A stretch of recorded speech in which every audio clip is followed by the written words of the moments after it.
Hey guys, if you are an anime fan, don't miss this video. Death Note has a die-hard fan base in the world, so much so that they call it the visual masterpiece of the century and write the name of anyone who disrespects it in their Death Note. Then hire a hitman to kill that person and have him or her eliminate them in the most gruesome way possible. So when I started watching the series, I accepted to see at least a small reason for this fandom and become one of those die-hard fans myself. But I think you've guessed by now that I didn't like the Death Note at all, why the series has numerous textual and meta-textual points, moments and ideas that make watching it somewhat essential for anyone who wants to enter the world of anime. But you may only enjoy it if you lower your exceptions quite a bit. While I'm not a professional anime fan who can examine the Office of Death from a more specialized perspective, given the little experience I have with other series and the little I know about storytelling in visual mediums, I can say that The Office of Death is bold and exciting in its concept and idea, but rather than using the full potential of this idea and exploring all its nuances, it only touches on it.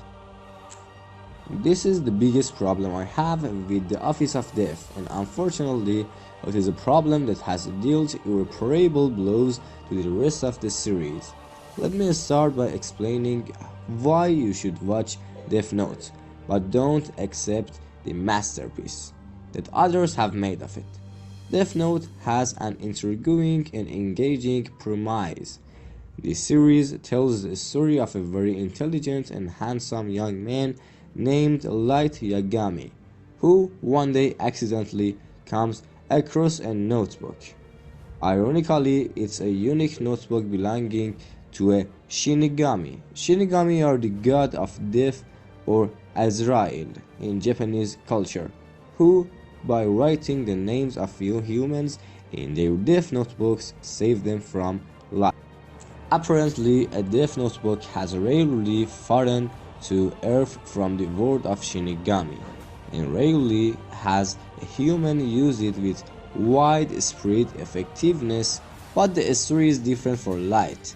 As a psychopath who also believes in justice, he decides to use it to kill criminals and criminals all over the world. And he does. When the number of bodies in the country's prison skyrockets, Light becomes famous under his nickname, Kara, and an international outcry breaks out, and soon Kara's name is in the headlines.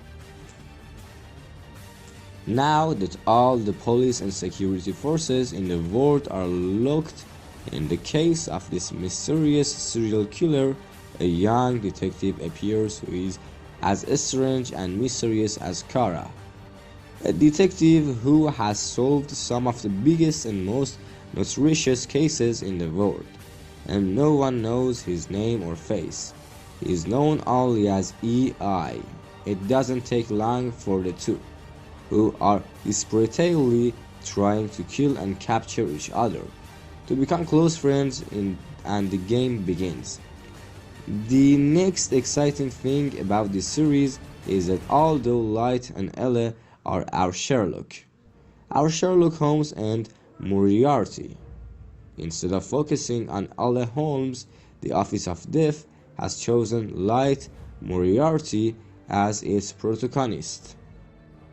Oh yes, focusing on anti-heroes among TV series and movies is nothing new, and is very popular. The obvious examples are Pulp Fiction and Breaking Bad, and our own Dexter. But using this perspective is very rare among anime, and this was one of the points that announced a new story related to the Office of Death. Well, it's clear that the Office of Death starts with this idea of a stormy story, and everything is ready for a serious and complex detective story. But the biggest problem with the Office of Death is that the series only pretends to be serious and complex and never becomes the work it promised to be. And all because the series never gets into the complexities and questions that having a dev office can create in the world and the impact it can have on the person using it. Yes, you might say that, as the creators have said, they didn't intend to focus on the philosophical and moral conundrums of using a dev office and just wanted to present a straightforward detect. I have a story, but the thing is that's impossible. It's unhealthy that we are talking about the series that kills at least 70 to 80 people in each episode. Surely the first question that arises is, how does Light cope with the killing people? Where does Light's desire for justice come from? How will the world react to this? Or are all those killed by Light's pen guilty and deserve to die, or wrongly imprisoned and a crime is not serious enough to be punished? Anyway, Death Note is a good anime and I recommended watching it once, but don't accept too much from it. Thank you for being with me so far. I hope you enjoyed the video. Please like my video and subscribe to my channel for new and cool videos. Goodbye.